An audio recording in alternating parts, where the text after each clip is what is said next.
Eu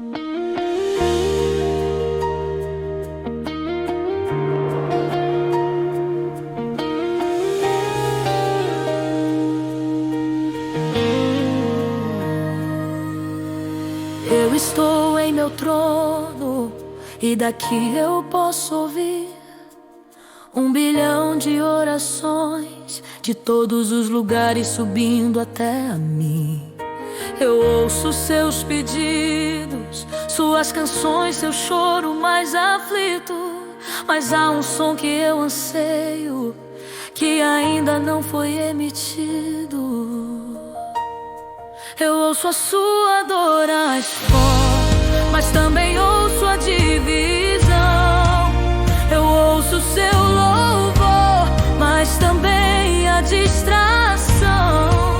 E o meu coração queima, esperando pelo dia de ouvir um som que vai mudar a profecia. Eu quero ouvir o som como batia a noiva, um som de um só corpo, de uma só voz, quebrando os altares de ego e de glória, e clamando em uma só voz: Maranata, ora vem, Senhor. Eu quero ouvir o som da minha noiva, um som que estremece o inferno e move os céus, quando a terra inteira em um só amor se tornar a minha igreja. Eu voltarei pra buscar o que é meu.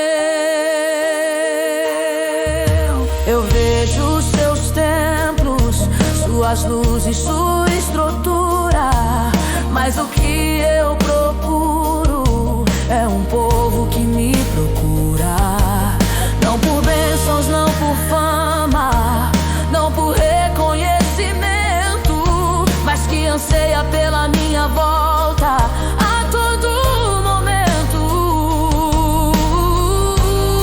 Eu ouço a sua adoração, mas também ouço a divisão.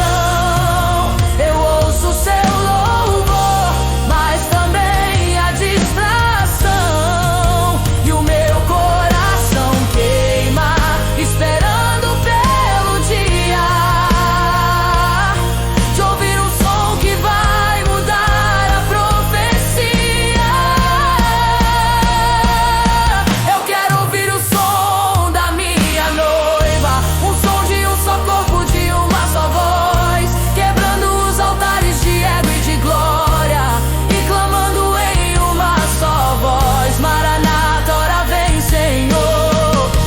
Eu quero ouvir o som da minha noiva, um som que estremece o inferno e move os céus, quando a terra inteira em um só amor se tornar a minha igreja. Eu voltarei pra buscar o que é meu. Então se una, oh igreja, de norte a sul, de leste a oeste. Deixe o orgulho de lado e o seu coração me empreste, que o som da sua adoração se torne